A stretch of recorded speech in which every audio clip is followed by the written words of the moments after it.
El estado de cosas inconstitucional es una de aquellas instituciones surgidas a finales del siglo pasado y que durante lo que va del siglo XXI ha ido asentándose, ha ido abriéndose un espacio dentro del ámbito del proceso constitucional. Y a partir de ahí vienen las preguntas, las interrogantes en diferentes evaluaciones. Lo que proponemos en el siguiente programa es establecer cuál es la hoja de ruta, cuál es el derrotero, cuál es el camino para conocer el estado de cosas inconstitucional. ¿Cómo lo hacemos aquí en EGACAL? De tal manera que luego la persona durante la evaluación pueda tener todo un espectro de conocimiento que le permita salir airoso de cualquier tipo de interrogante sobre esta institución. Así enseñamos en EGACAL el estado de cosas inconstitucional.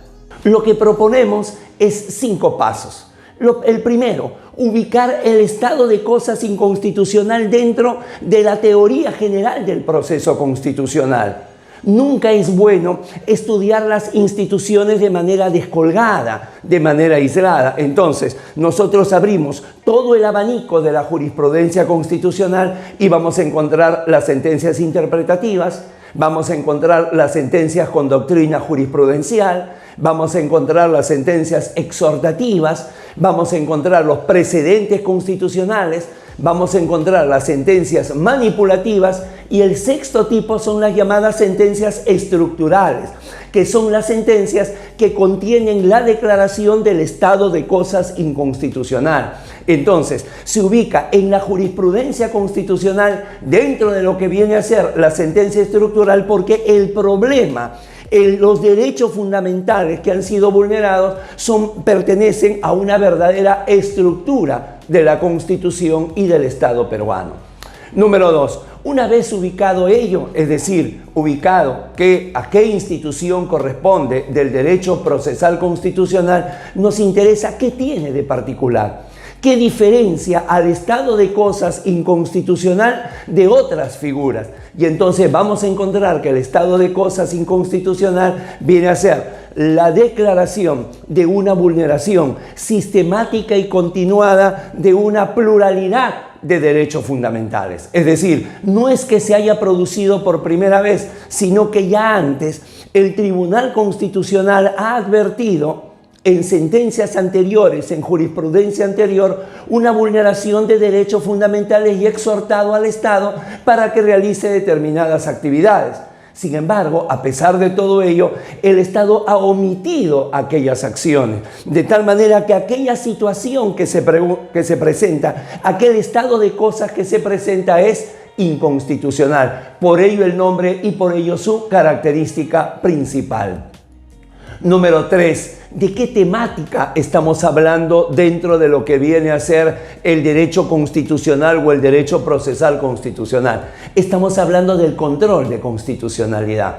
Ustedes dirán, cuando se habla de control de constitucionalidad asoman las ideas de control difuso, control concentrado. Sí, pero ese es el control de constitucionalidad de las leyes, de normas. También está el control de constitucionalidad de actos. Pueden ser acciones, omisiones o amenazas. Para ello se encuentra el habeas corpus, el amparo, el habeas data, el cumplimiento. Y por último, hay el control de constitucionalidad de situaciones. Hay el control de constitucionalidad de hechos. Aquí es donde encontramos al estado de cosas inconstitucional. Número 4. Debemos ver cuáles son las instituciones del proceso constitucional que se le parecen, para no confundirlo. Además, dentro de las evaluaciones muchas veces nos hacen preguntas de comparación, nos piden el contraste entre dos figuras que pueden tener algún punto en común. Entonces, el estado de cosas inconstitucional, ya lo hemos definido, está dentro de una sentencia estructural y establece una vulneración continua y sistemática de una pluralidad de derechos fundamentales, generalmente por omisiones estatales, podría parecerse al precedente constitucional, que también tiene un alcance erga omnes y también se va a pronunciar sobre lo que viene a ser la vulneración de derechos fundamentales con un alcance general. Sin embargo, en el caso del precedente se dictan reglas. En el caso del estado de cosas inconstitucional se ordena acciones a los diferentes poderes del Estado o entidades estatales para que acaben con ese estado de cosas inconstitucional.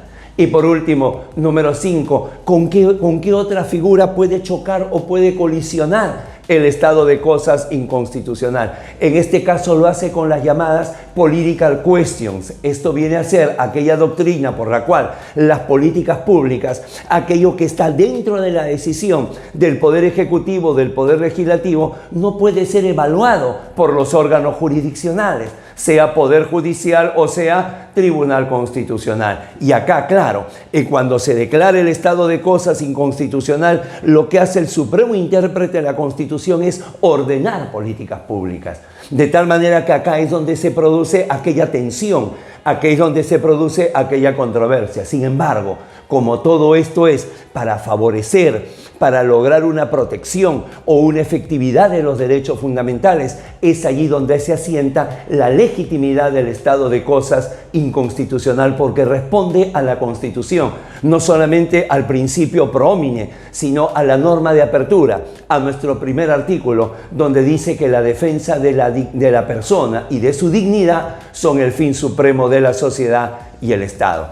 Estos 5 puntos se debe tomar en cuenta al analizar cualquier institución, en este caso el estado de cosas inconstitucional. Así enseñamos en EGACAL. Suscríbase, difunda, que el conocimiento jurídico llegue a una mayor cantidad de personas. Todo esto ampliado y desarrollado lo encuentra en los diversos cursos y asesorías que brinda EGACAL Escuela de Derecho. Muchísimas gracias. Permiso.